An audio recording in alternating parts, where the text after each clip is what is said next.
Meus irmãos, bom dia a todos.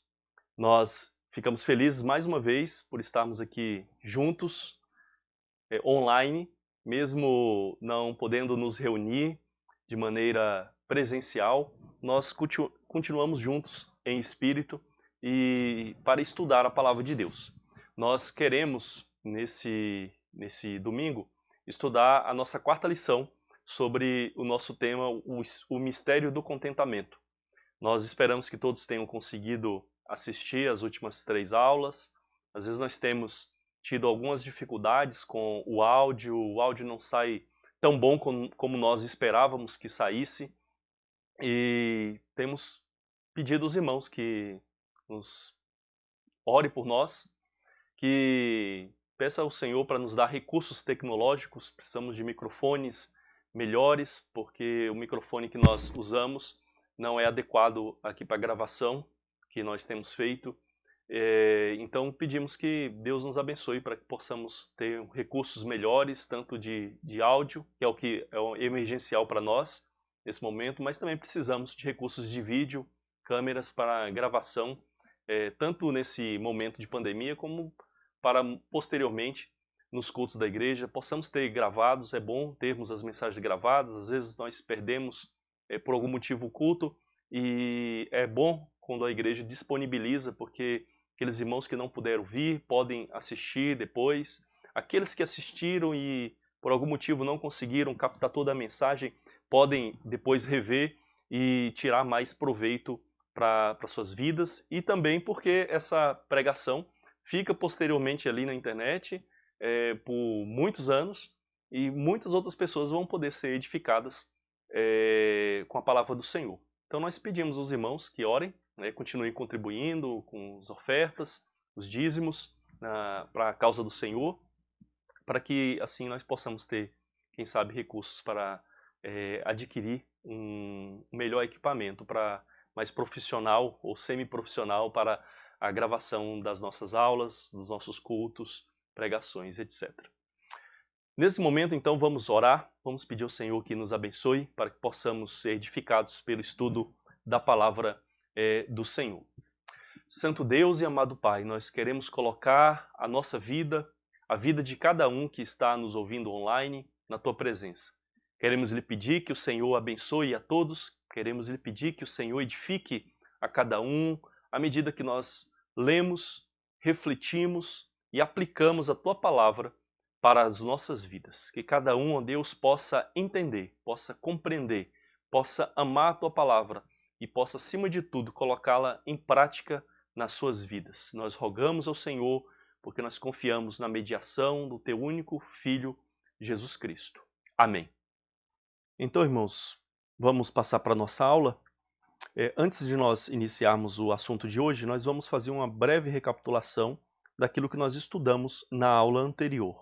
Mas os irmãos sempre têm aí os links de todas as aulas anteriores para poder rever aqueles que já viram anteriormente e assistir pela primeira vez quem ainda não assistiu ou quem perdeu algum dos estudos, ok? Então é só acessar aí abaixo na descrição do vídeo no YouTube.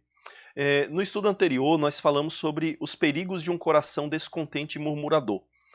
Nós enfatizamos que a murmuração, o descontentamento representam um grande perigo, ou vários perigos para o cristão ou para aquelas pessoas que vivem dessa maneira. Então nós falamos primeiramente que um coração descontente e murmurador revela um coração corrompido ou doente. Então é um sintoma. A murmuração e o descontentamento são sintomas. Eles não são o problema em si. Eles são sintomas de um problema muito maior, de um perigo muito mais profundo no coração. Um desses perigos é a doença espiritual. É um crente, se é crente verdadeiro, que está murmurando, está reclamando, ele está representando, através dessa murmuração, uma enfermidade do seu coração, da sua alma, do seu espírito. Então, é necessário que ele trate isso, né? Porque é um crente que está precisando de maturidade, precisando de crescimento, precisando de amadurecimento, e isso está bem claro com o fato dele estar murmurando o tempo todo, reclamando o tempo todo. né? Então é uma doença simbolicamente falando, né, espiritual no coração dessa pessoa. Mas um outro problema ainda mais grave, né, uma corrupção ainda mais grave, que é a corrupção mesmo da falta de conversão.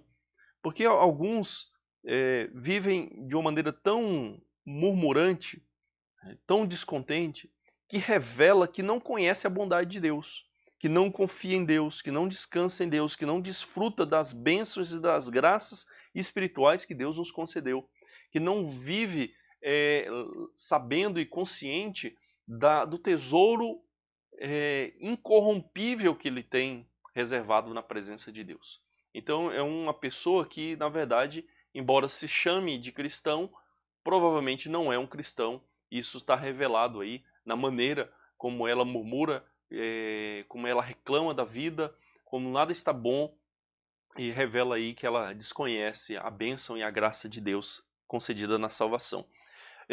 Um segundo problema e perigo é que isso não é apropriado aos filhos de Deus. Então, o descontentamento, a reclamação, a murmuração constante não é algo apropriado para o filho de Deus. É como uma pessoa que ela está vestindo uma roupa que você vê que não está apropriada para ela, não cai bem nela, não está adequada para o seu estilo de vida, para o seu temperamento, para a sua forma de viver, o ambiente em que ela está.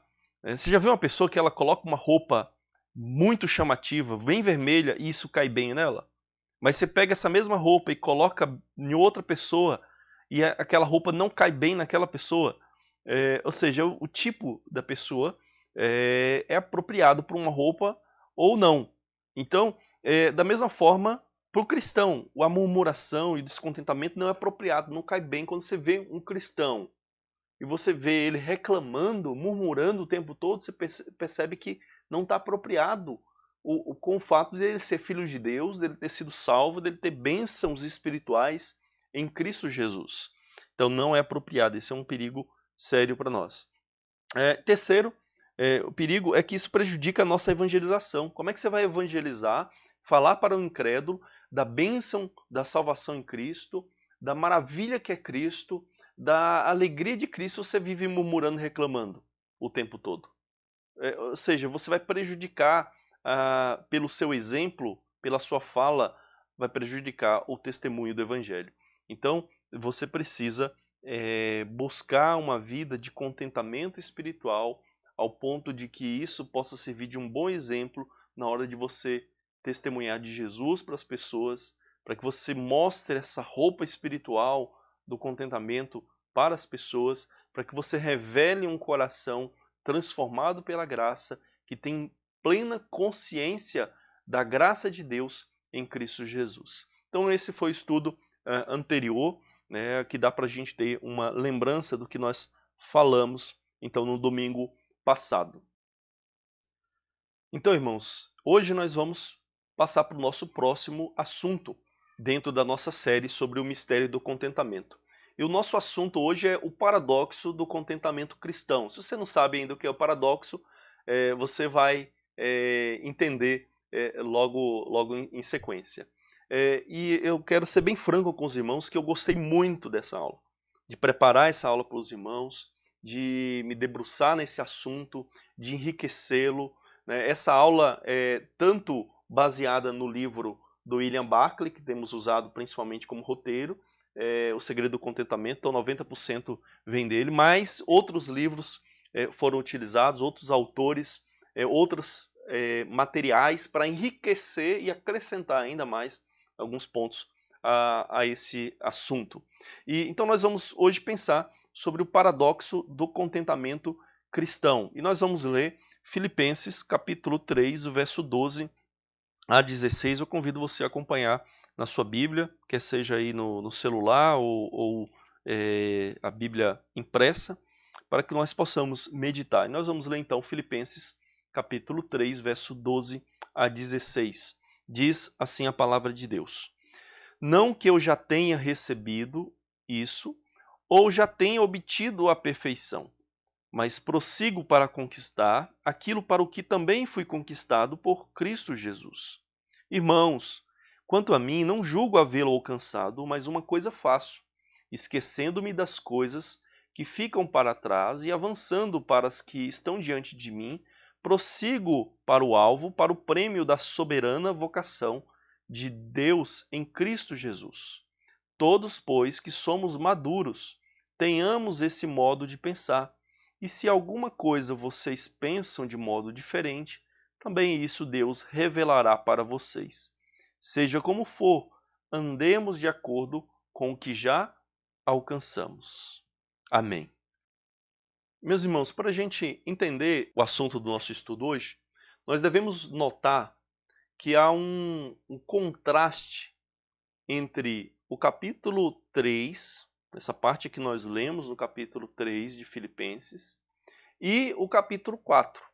Então há um contraste muito perceptível aí. Quando nós lemos aí o texto de Filipenses capítulo 3, no verso 12 a 14 ou até o 16, nós vemos que Paulo demonstra aí uma certa insatisfação. Ele diz que ainda não alcançou, que ele está prosseguindo, que ele está buscando. Ou seja, ele não está satisfeito com aquilo que ele é e no estado em que ele está. Então, ele está em busca, ele está à procura de algo. Ele não está satisfeito, não está contente com o seu estado. Mas no capítulo 4 nós vemos o Paulo demonstrando um grande contentamento, uma grande satisfação na sua vida. Então nós percebemos que há um certo contraste entre os capítulos 3 e 4. Há uma insatisfação no capítulo 3 e há um contentamento muito forte no capítulo 4. Então, quando nós pensamos sobre isso, nós percebemos que o contentamento do capítulo 4 não é natural. Nós já falamos isso no primeiro ou segundo estudo, que o contentamento não é algo natural, mas ele é um mistério que vem de Deus. É algo que é dado por Deus, é algo revelado por Deus, é algo ensinado por Deus, é algo que Deus faz em nós, que nós não podemos obter por nós mesmos, não é algo natural do ser humano. O paradoxo do contentamento cristão é basicamente, irmãos, o paradoxo do contentamento de um insatisfeito. É isso que nós queremos dizer como o paradoxo do contentamento cristão. É o paradoxo de um contentamento insatisfeito. Quando nós juntamos essas duas expressões, o contentamento de um insatisfeito, nós percebemos um paradoxo. É quando nós dizemos que o cristão é livre para servir. É um paradoxo também. É quando nós dizemos que nós perdemos tudo para ganhar a vida. É um paradoxo também. Quando Jesus diz que quem perder a sua vida a achará, mas quem achar a sua vida a perderá. É um paradoxo. Então, o que nós queremos trabalhar no nosso estudo é um outro paradoxo cristão, que é o paradoxo do contentamento de um insatisfeito. Existe uma insatisfação, irmãos, piedosa, que é parte do mistério do contentamento bíblico que o cristão deve ter. Então, nós, cristãos, mesmo tendo a alegria do Espírito Santo, mesmo tendo o contentamento que o próprio apóstolo Paulo diz que tem ali no capítulo 4, nós também devemos ter, ao mesmo tempo, uma insatisfação. E aqui é importante, então, nós frisarmos. Nós devemos ter um contentamento, uma alegria, ao mesmo tempo nós devemos ter uma insatisfação e uma tristeza. Essas coisas, elas aparentemente são contraditórias, é por isso que são um paradoxo, mas elas, de fato, caminham juntas. Então, nesse estudo, nós vamos trabalhar quatro pontos, basicamente, para a nossa reflexão. Primeiro, o cristão contente ainda não se satisfez. Então, o cristão contente ainda não está completamente satisfeito. O cristão contente mantém um foco. O cristão contente tem um alvo celestial. E, em quarto lugar, o cristão contente se satisfaz desejando mais.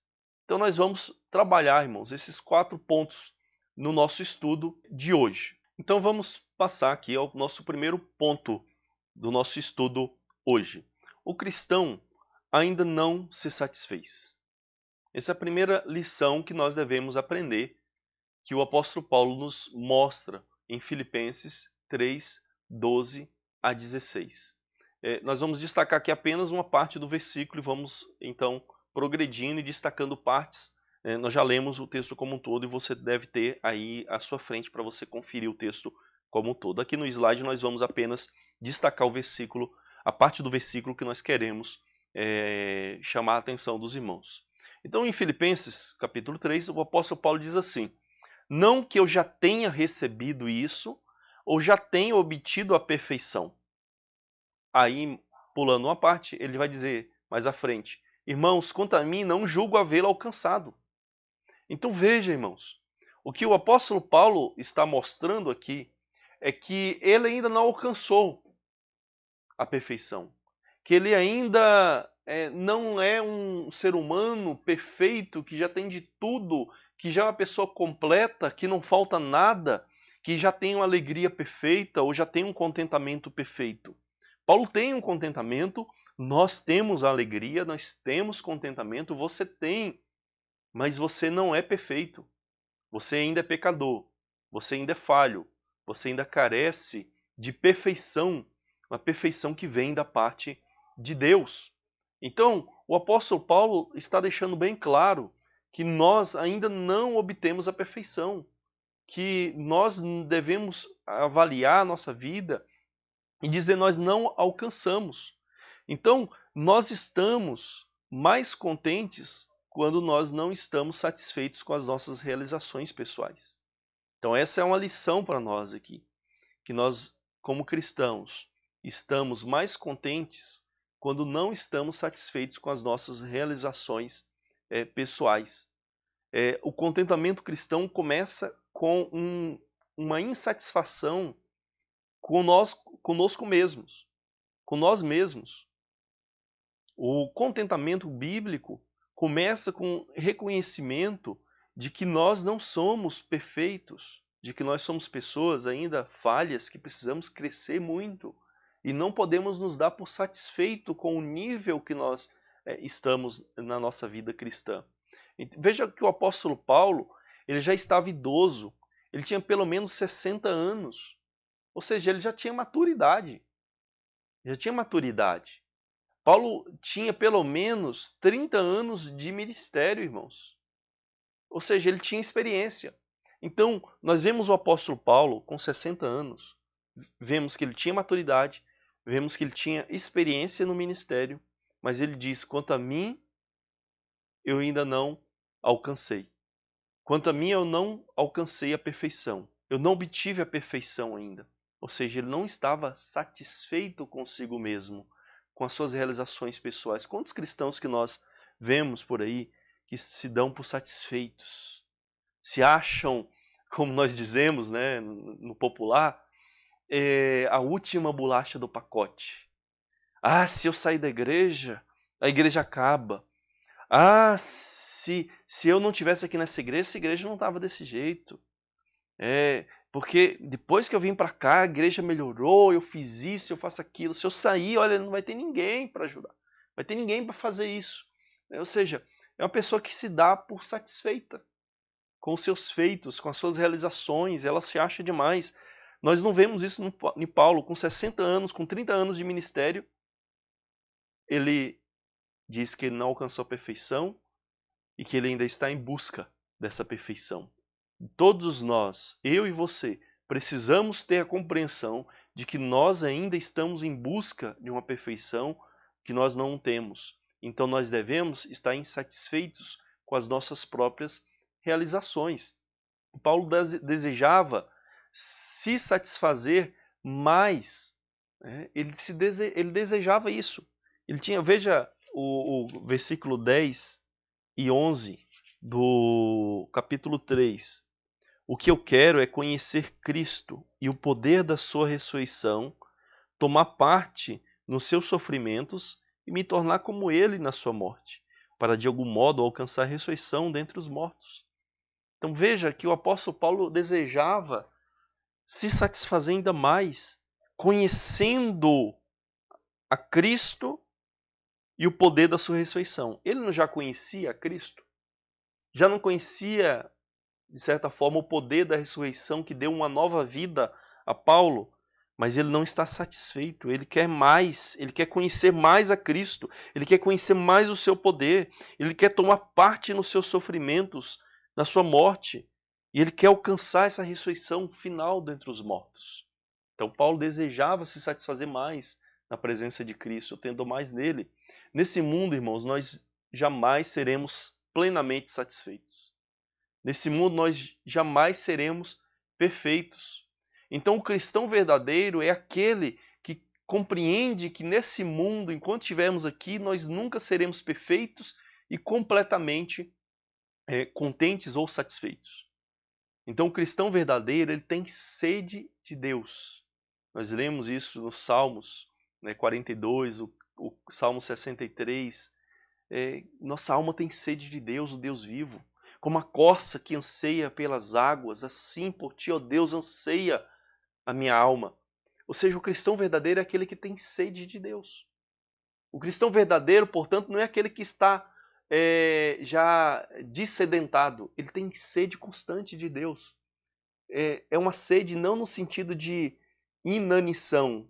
Eu estou carecendo de água. Mas é a sede de que eu estou bebendo de água, mas eu quero mais. Eu quero mais. É assim que Deus nos sacia. É com a sede constante que Ele vai o tempo todo nos saciando, sem limites. Sem limites. Então o cristão verdadeiro tem essa sede. E só na glória nós alcançaremos uma plena satisfação, um pleno contentamento, uma perfeição, como diz o apóstolo Paulo. Só na glória a nossa fome e sede de justiça será saciada. Lembra do sermão de Jesus, em que ele diz que felizes são os que têm fome e sede de justiça, porque eles serão fartos. Fome e sede de justiça ali, irmãos, não é justiça social ou justiça no mundo, como muitas vezes algumas pessoas entendem indevidamente. Mas os bons intérpretes desse texto entendem ali que o que Jesus está dizendo é que felizes são aqueles que entendem que eles carecem de justiça, que eles ainda não são justos, que a minha vida ainda carece de ser mais justa, mais leal a Deus, mais santa. É isso que Jesus estaria querendo dizer naquele texto. Lloyd Jones, por exemplo, entende dessa maneira, John Stott entende dessa maneira, e outros intérpretes bons da Bíblia entendem dessa forma. Ou seja, Jesus está dizendo que feliz é aquele que ainda não se dá por satisfeito com o nível espiritual que ele está, que não se julga muito justo como os fariseus, mas ainda tem fome e sede de justiça. E Jesus garante que serão saciados, porque na eternidade, na presença de Cristo, eles serão justos, serão perfeitos, serão santos completamente. Então, irmãos, o cristão contente é aquele que ainda não se satisfez com o seu nível espiritual, com onde que ele está espiritualmente, com o seu progresso. Ele reconhece o seu crescimento, reconhece tudo que Cristo já fez e conquistou para ele, mas ainda ele entende que precisa crescer. Você precisa entender isso, que você ainda precisa crescer, precisa se santificar mais, que você não pode se dar por satisfeito com o nível de justiça que você tem, com o nível de santidade que você tem. Existe a justiça de Cristo imputada a nós na justificação, mas tem uma justiça da santificação que Deus vai trabalhando e vai produzindo em nós mesmos. É essa justiça que Jesus disse que se a nossa justiça não abundar em muito a dos escribas e fariseus, jamais entraremos no reino dos céus. Não é só a justiça imputada, mas é a justiça também infundida de Deus em nós, na santificação que nós devemos almejar. Então, a justiça imputada de Deus é a garantia de que nós somos salvos. Mas a justiça infundida de Deus na santificação é a prova, a evidência de que nós, de fato, fomos salvos por Deus. porque a justiça de Deus, produziu em nós um crescimento espiritual. Mas nós não podemos nos satisfazer com o nosso nível de hoje, porque nós temos muito o que crescer. É isso que Paulo diz, que ele não julga ter alcançado a perfeição, que ele ainda busca a perfeição, que ele ainda prossegue para o alvo. Assim nós devemos fazer também, irmãos. Então, dentro desse paradoxo cristão, a gente precisa aprender que o cristão contente ainda não se satisfez por completo, que ainda tem uma insatisfação com o seu nível espiritual, com aquilo que ele ainda aquilo que ainda precisa alcançar, com as suas falhas diárias. Ainda tem sede de Deus, ainda tem fome de Deus, ainda se sente ainda um pouco distante, ainda carece da glória plena de Deus. É isso que o apóstolo Paulo nos ensina, queridos, que nós possamos entender, né, que o cristão contente é aquele que ainda não se satisfez com o seu nível espiritual. Vamos avançar para o nosso segundo ponto, irmãos. Em segundo lugar, o cristão contente mantém um foco. O cristão contente tem um foco determinado. O apóstolo Paulo mostra isso. Em Filipenses capítulo 3, ele diz: "Mas uma coisa faço, esquecendo-me das coisas que ficam para trás." Então Paulo mostra, irmãos, que, por um lado, ele não obteve a perfeição, ele não tem a perfeição, ele ainda não alcançou a perfeição. Aí ele diz: "Mas uma coisa eu faço, esquecendo-me das coisas que ficam para trás, eu prossigo para o alvo." Então, Paulo afirma que ele tinha um foco, ele tinha um alvo determinado, ele tinha uma busca na sua vida. Paulo se esquecia dos valores desse mundo, daquilo que era valioso nesse mundo, daquilo que ele julgava como mais excelente anteriormente. E ele então diz que ele se esquece dessas coisas. Paulo tinha uma firme determinação e busca constante. Ele buscava constantemente isso. Então, irmãos, como cristãos, nós, além de não estarmos satisfeitos com o nosso nível, a gente tem que fazer uma coisa, que é se esquecer daquilo que fica para trás e ir em busca dessa uma coisa. Que coisa é essa, irmãos? Qual que era a grande busca do apóstolo Paulo? Como Paulo, nós também precisamos ter um foco espiritual. Outros textos bíblicos também falam dessa uma coisa que nós devemos buscar. O que é essa uma coisa, né, que Paulo diz que ele buscava? Ou seja, é o foco. Existe até um livro secular que se chama A Única Coisa. Eu tenho esse livro na minha lista de milhares de livros para ler ainda antes de partir para a eternidade. Ele trabalha justamente esse tema, né? A única coisa, mostrando a importância do foco. E é interessante que aqui o apóstolo Paulo já dizia: uma coisa eu faço. E outros textos da Bíblia também demonstram essa necessidade de um foco em uma coisa, em uma coisa. Então vamos ver, por exemplo, o Salmo 27, verso 4, que diz assim: "Uma coisa peço ao Senhor, e a buscarei, que eu possa morar na casa do Senhor todos os dias da minha vida, para contemplar a beleza do Senhor e meditar no seu templo." Então veja que o salmista pede uma coisa ao Senhor. E ele diz: "E a buscarei." Então eu tenho uma coisa que eu quero, e eu vou buscá-la. É o que Paulo afirma também, né? E a coisa que o salmista pede é que eu possa morar na casa do Senhor todos os dias da minha vida e contemplar a beleza do Senhor e meditar no seu templo. Ou seja, o salmista queria estar o tempo todo em adoração a Deus, estar o tempo todo na presença de Deus, estar o tempo todo na casa de Deus. Esse era o desejo, esse era o foco em Deus que o salmista tinha. Um outro texto, em Lucas capítulo 10, o verso 41 a 44, um texto muito conhecido, onde Jesus vai até a casa de Marta e Maria. E nós conhecemos bem a história, só vamos relembrar que essa aplicação final para nós desse texto, em que Jesus responde a Marta: "Marta, Marta, você anda inquieta e se preocupa com muitas coisas, mas apenas uma é necessária. Maria escolheu a boa parte, e esta não lhe será tirada. Olha só, irmãos, que grande lição para nós aqui. Além de nós aprendermos de Jesus que somente uma coisa é necessária, nós somos lembrados aqui que, como Marta, nós às vezes andamos buscando muitas coisas. Irmãos, nós temos tantas responsabilidades, tantas preocupações, tantos deveres, tantas tarefas, tantas coisas que nós vamos nos comprometendo na nossa vida, que essas coisas tiram a nossa paz. Essas coisas tiram o contentamento e a alegria cristã do nosso coração. Mas nós devemos saber que uma coisa é necessária. Não é que nós vamos abandonar as demais coisas, mas nós devemos saber que uma coisa é o nosso foco. Uma coisa é necessária. E nós devemos focar a nossa energia nessa uma coisa e não nas muitas coisas. Quando nós focamos a nossa energia nessa uma coisa necessária, as demais coisas, irmãos, elas fluem naturalmente. Aliás, é isso que o livro secular que eu mencionei, a única coisa, demonstra.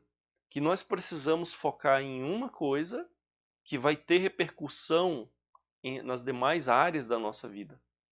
Ali, no nível secular. E aqui, nós temos o texto bíblico falando a nível espiritual na nossa vida, que vai ter repercussão para muitas áreas da nossa vida diária. Então, nós vemos tanto o Salmo 27 como Lucas capítulo 10 falar dessa uma coisa que é necessária. E nesses dois textos nós temos muito claramente que a coisa necessária, a única coisa necessária, o nosso foco tem que estar em Deus, em estar em buscar a presença de Deus. É assim que nós conquistamos um contentamento.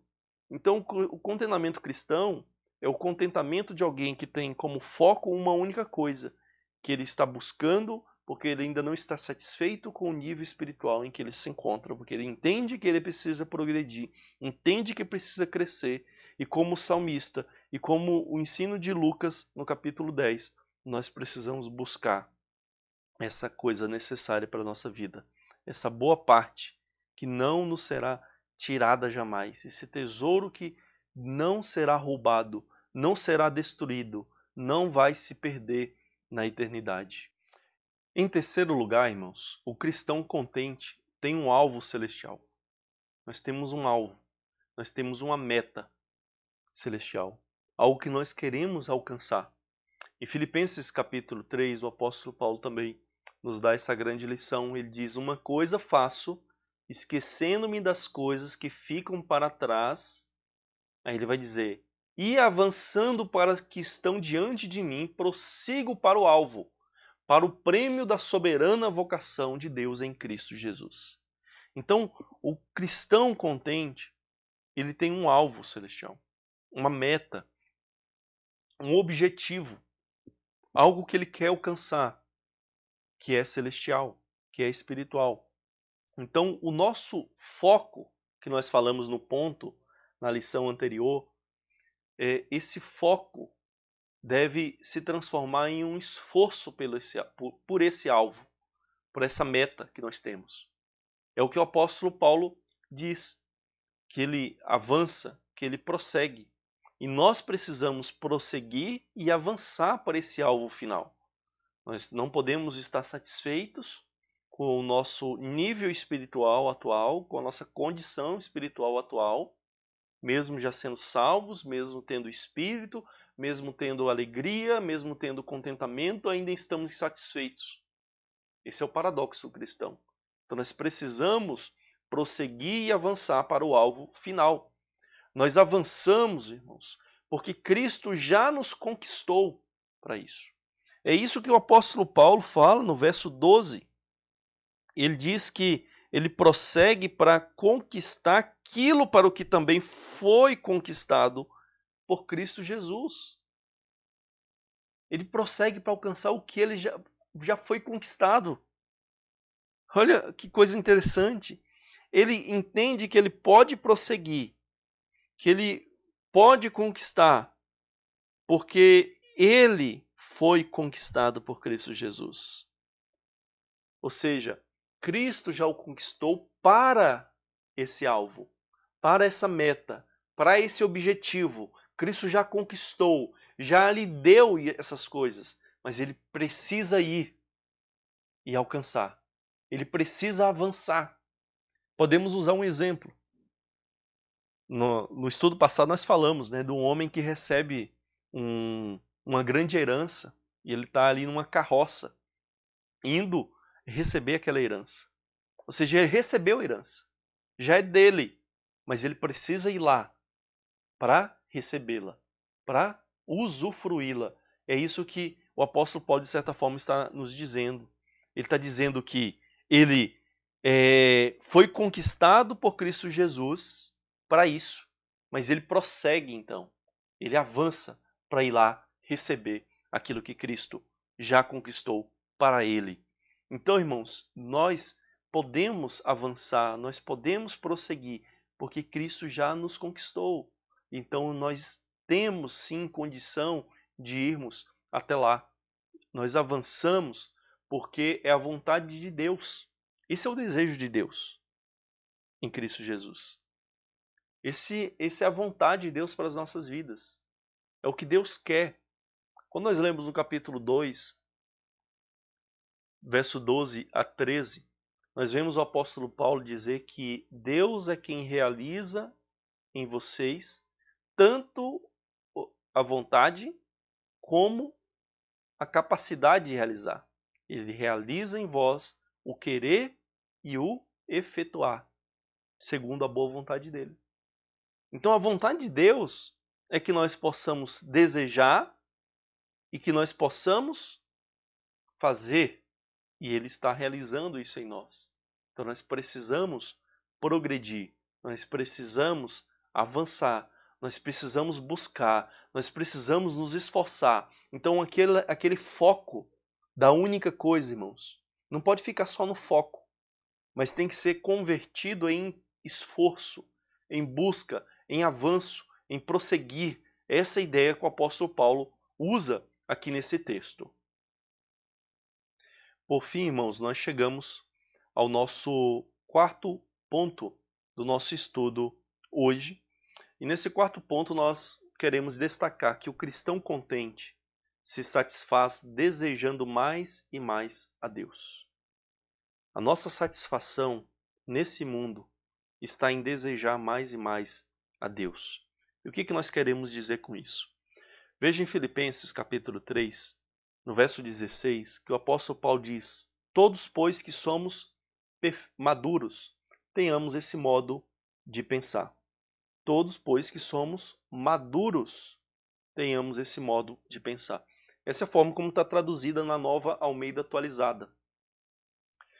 Mas, literalmente, como está traduzido lá na Almeida Revista e Atualizada, o termo é perfeitos. O termo literal é perfeitos. Todos, pois, que somos perfeitos, tenhamos esse modo de pensar. Só que aqui nós temos um problema, não é? Porque nos versos anteriores, verso 12, por exemplo, o apóstolo Paulo diz que ele não alcançou a perfeição.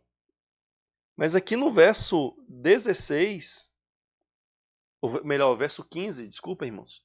É no verso 15, tá? O verso 15 ele diz: nós que somos perfeitos. Mas como assim? Somos perfeitos ou não somos perfeitos? É por isso que a Nova Almeida traduziu por maduros, para evitar essa contradição de termos aqui. É que perfeito é sempre perfeito em alguma relação a alguma coisa, tá, irmãos? Quando a gente lê a palavra perfeito, nós costumamos entender no sentido absoluto, né? Perfeição. Não, mas depende do que é perfeito, né? Perfeito é algo para determinado fim.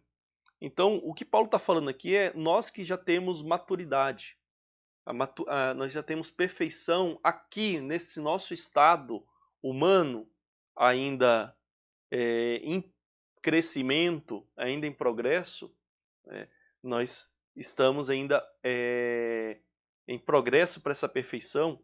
Então Paulo está destacando isso. É como se a gente comparasse uma criança. Uma criança é um ser humano completo, ok? Ele está perfeito.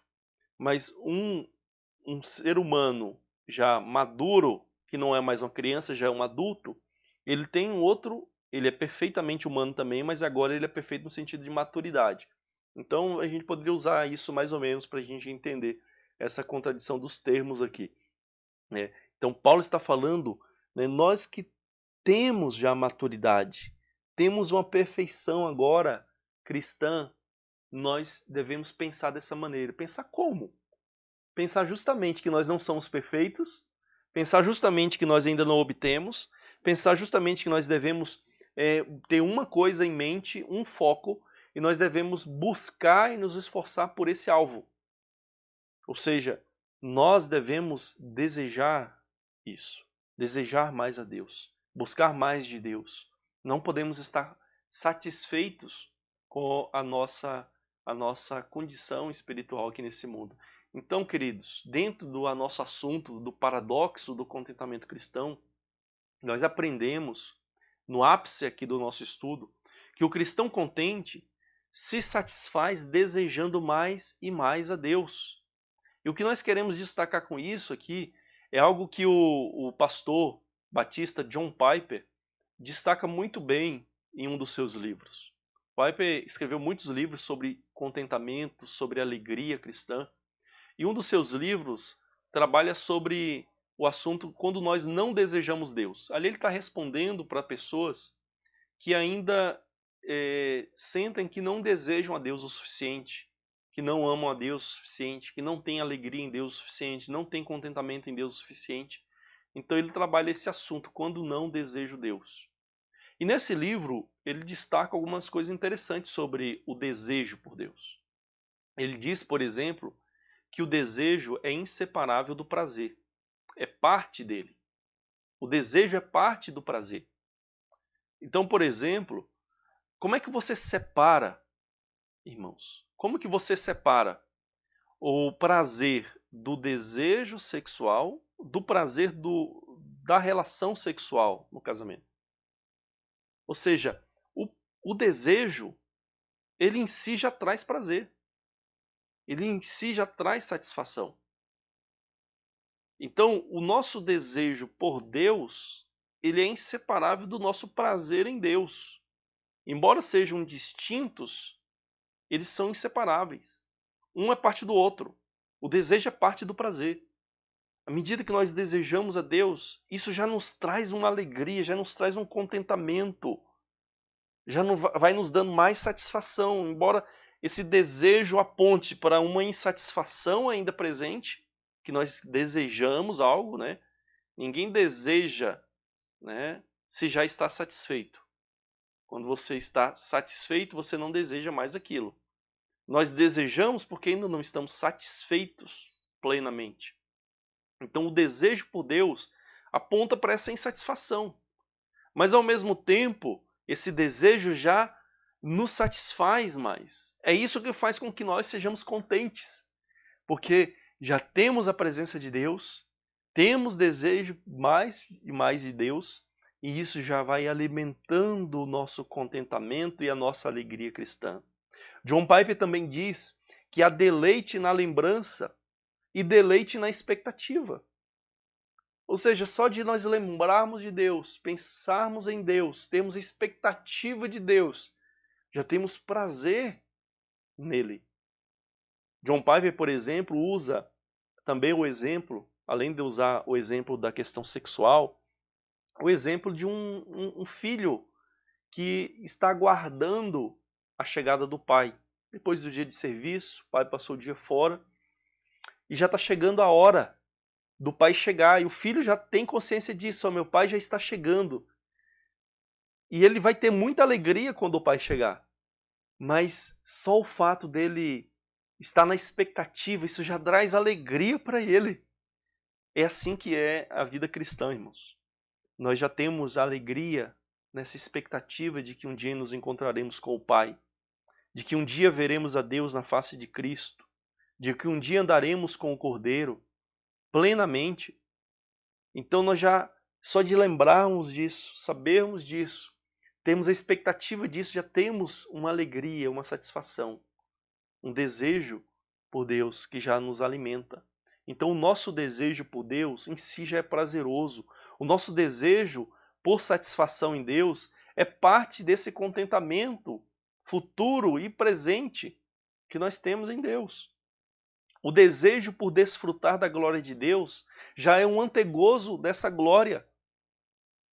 Nós já desfrutamos antecipadamente de glória à medida que nós desejamos mais essa glória.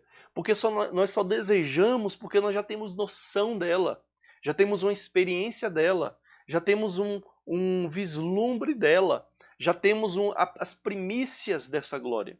Então nós desfrutamos antecipadamente à medida que nós desejamos e ansiamos mais pela glória de Deus. Sempre desejaremos mais de Deus do que temos hoje, irmãos. Nós sempre desejaremos mais. E além disso, como o próprio John Piper destaca, até mesmo na eternidade, irmãos, nós ainda teremos expectativa de mais e mais de Deus. Sempre haverá algo novo. Nunca nos daremos por totalmente satisfeitos. Haverá sempre um desejo por mais, uma expectativa por mais, porque Deus é uma fonte infinita e nós somos seres finitos. Então sempre haverá algo fluindo dessa fonte infinita de glória, de alegria, de satisfação, que é Deus, fluindo para nós que somos criaturas finitas. Então nós sempre estaremos desejosos por mais. Não é aquele, como eu disse, não é aquele desejo de inanição, de alguém que está sem se alimentar, está faminto. Não é aquela fome de alguém que está comendo, mas ainda quer comer mais. Porque está muito delicioso, está gostoso. E então está comendo, mas desejando mais, e desejando mais, e se saciando mais, e se satisfazendo mais, e se contentando mais. É assim que será a eternidade. Não haverá monotonia. Sempre haverá rio de água viva, fluindo do Deus infinito para nós que somos filhos finitos. Nós sempre teremos uma fome por Deus. Uma fome que em si já é prazerosa. Um desejo que em si já é satisfatório. Já traz alegria, já traz satisfação. Nós temos isso no presente. E nós teremos isso, irmãos, na eternidade, em um grau muito, muito maior. Então é isso que é o paradoxo do contentamento cristão. Mesmo estando descontentes, irmãos, mesmo estando contentes em Deus, mesmo tendo contentamento, nós ainda não nos satisfizemos completamente. Não estamos completamente satisfeitos. O cristão contente tem um foco, tem um alvo celestial e busca esse alvo. Está focado nele e está em busca desse alvo. O cristão contente é contente porque está se satisfazendo à medida que deseja mais de Deus, à medida que busca mais a Deus. Essa busca em si já é satisfatória. Essa busca em si já traz alegria. Essa busca e desejo em si já traz uma alegria espiritual pelo Espírito Santo. Então, queridos, o meu desejo é que essa aula tenha sido tão edificante ou mais para você como foi para mim. A gente saber que o nosso contentamento nesse mundo não é perfeito. Não falamos de perfeição. Nós ainda somos pecadores. Ainda precisamos crescer. Por isso que nós precisamos não nos satisfazer com o grau de espiritualidade, de contentamento que nós temos, mas termos um contentamento insatisfeito. Esse é o nosso paradoxo. Um contentamento insatisfeito. Somos contentes, mas ainda estamos insatisfeitos, desejando mais e mais desse contentamento que vem de Deus. Por isso que nós temos um foco no Senhor. E por isso que esse foco nesse alvo faz com que nós corramos em direção a Ele, desejando mais a Ele. E à medida que nós desejamos, nós estamos nos satisfazendo e tendo mais e mais contentamento no Senhor.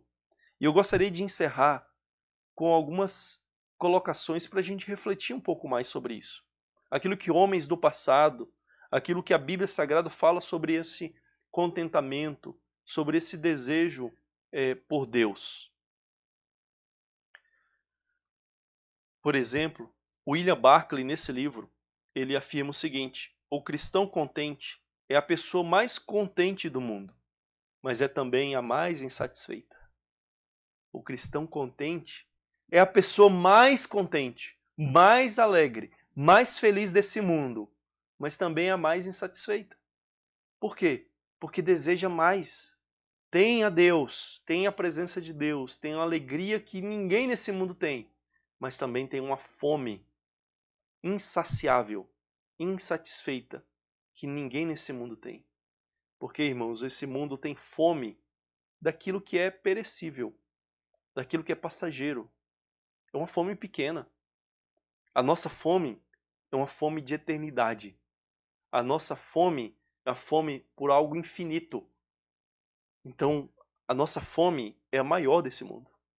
Se por um lado nós somos as pessoas mais contentes, por outro lado nós somos também as pessoas mais insaciáveis, mais insaciadas, mais insatisfeitas, porque sabemos que ainda estamos em busca e em direção dessa perfeição. Estamos em busca de uma glória eterna em Deus. Estamos em busca de uma satisfação maior em Deus. Veja também o que John Piper afirma sobre esse assunto para a gente refletir. Alguém poderia pensar que aqueles que se banqueteiam com maior frequência na comunhão com Deus seriam os menos famintos. Mas, paradoxalmente, eles não se tornam assim os santos menos famintos. O oposto é o caso. Os mais fortes, os mais maduros cristãos que eu já encontrei são sempre os mais famintos por Deus. Então veja o que John Piper está dizendo, irmãos. É que a gente às vezes acha que aqueles que estão mais se alimentando de Deus, mais na presença de Deus, que têm mais comunhão com Ele, são os menos famintos. E John Piper diz, não, existe um paradoxo nesse alimentar-se, banquetear-se e ter comunhão com Deus, que é que isso nos dá mais fome dele, mais desejo. Quanto mais nós experimentamos, mais nós queremos, quanto mais nós temos, mais nós ansiamos. Então ele afirma que os cristãos mais fortes, mais maduros que ele já conheceu nesse mundo, são sempre os mais famintos, sempre aqueles que têm mais desejo. Porque quanto mais nós provamos, mais nós queremos. John Piper ainda acrescenta, assim, poderia parecer que aqueles que mais comem fossem os menos famintos.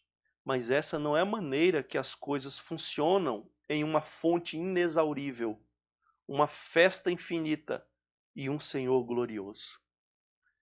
É de fato, irmãos, quando nós comemos alimento físico, quanto mais nós comemos, menos famintos nós ficamos, ao ponto daquilo nos dar fastio, da gente até mesmo repudiar o alimento, dependendo da quantidade que nós comermos aquilo. Muitas pessoas, ao comerem muito do alimento, nunca mais querem chegar próximo. Muitas vezes o cozinheiro, ele não quer saber da comida que ele fez, porque ele já provou tanto daquilo ali, à medida que ele vai cozinhando, e dia após dia, a mesma comida, ele não quer mais, não tem mais desejo por aquilo. Só que essa lógica não é a mesma para as coisas espirituais, para Deus. Porque Deus é uma fonte inexaurível, que nunca se esgota. O alimento físico se esgota, pelo menos normalmente na nossa mesa, né? Uma fonte inexaurível, uma festa infinita, um Senhor glorioso.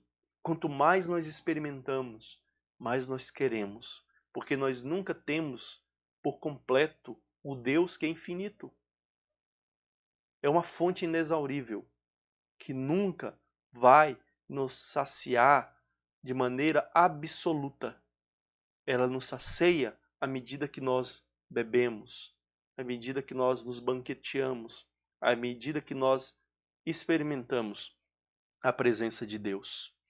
Agostinho de Hipona, conhecido por muitos como Santo Agostinho, ele diz assim: eu vi as profundezas, mas não sou capaz de chegar ao fundo. Ele diz: olha, eu vi as profundezas de Deus, a grandeza de Deus, a glória de Deus, mas eu não consigo chegar ao fundo. É muito para mim. Eu tento, e quanto mais eu me aprofundo, mais tem para prosseguir, para alcançar. Ou seja, nós estamos contentes, mas ao mesmo tempo insatisfeitos, desejando mais e mais de Deus. Agostinho também diz: fizeste-nos para ti e insatisfeito estará o nosso coração enquanto não repousar em ti. Deus nos fez para ele. Enquanto nós não repousarmos, nós estaremos insatisfeitos. Enquanto nós não nos saciarmos em Deus, estamos insatisfeitos nesse mundo. John Piper também afirma: se você não sente desejos fortes pela manifestação da glória de Deus, não é porque você tenha bebido demasiado e esteja satisfeito. Ao contrário, é porque você tem petiscado a mesa do mundo. Sua alma está recheada com pequenas coisas e não há espaço para as grandes. Olha que lição maravilhosa essa afirmação de John Piper. Quando nós não temos desejo por Deus e pela glória de Deus, não é porque nós estamos muito fartos. Não é porque nós bebemos e experimentamos demais. É porque nós estamos cheios das coisas desse mundo. É como uma criança que a mãe preparou aquele almoço fabuloso. Ou aquele café da manhã, assim, maravilhoso. Mas a criança não quer, não tem vontade. Por quê? Porque ficou comendo doce, bala.